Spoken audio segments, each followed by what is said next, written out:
Hello guys, welcome back to my YouTube channel Praneeth mummy.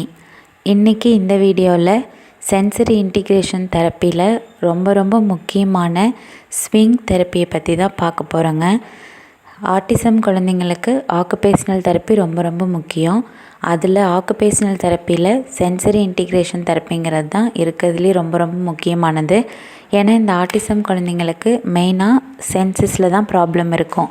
அவங்களுக்கு சென்சஸில் problem இருக்கிறதுனால சில autism குழந்தைங்கள தொட்டிலே படுக்க வைக்க முடியாது.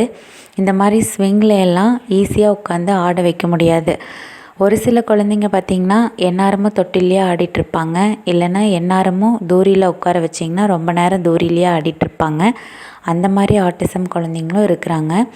பிரணீத் பிறந்ததுலேருந்து அவனை தொட்டிலில் படுக்க வைக்கவே முடியாது.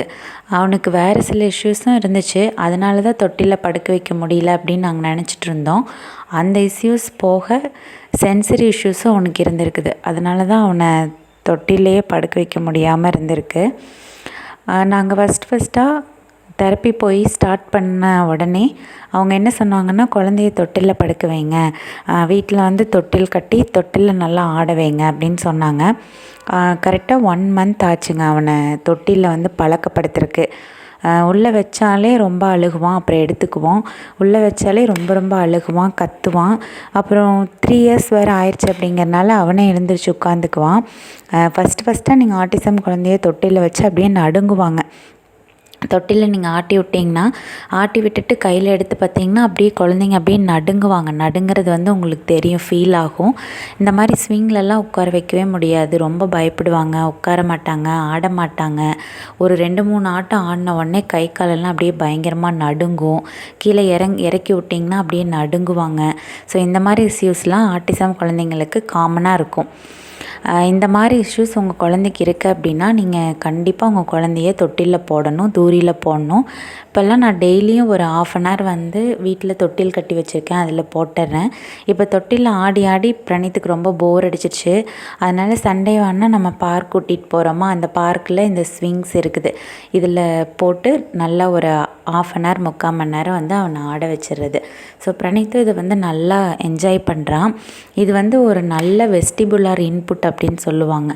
ஆட்டிசம் குழந்தைங்களுக்கு முக்கியமாக நம்ம கொடுக்க வேண்டிய இன்புட் ஒன்று vestibular input, tactile input, proprioceptive input அப்படின்னு சொல்லிட்டு 3 விஷயங்கள் நம்ம ஓடி செஷனில் நம்ம குழந்தைங்களுக்கு கொடுப்பாங்க. அதில் இந்த ஸ்விங் ஒரு வெஸ்டிபுலார் இன்புட்டு, ஒரு நல்ல வெஸ்டிபுலார் இன்புட்டு. நீங்கள் தாராளமாக உங்கள் குழந்தைய ஒரு நாளைக்கு 1/2 hour வீட்டில் இருக்கிற தொட்டிலையும் போடலாம். அது போக சண்டே டைமில் வெளியில் கூட்டிகிட்டு போய் நல்லா தூரியும் ஆட வைக்கலாங்க.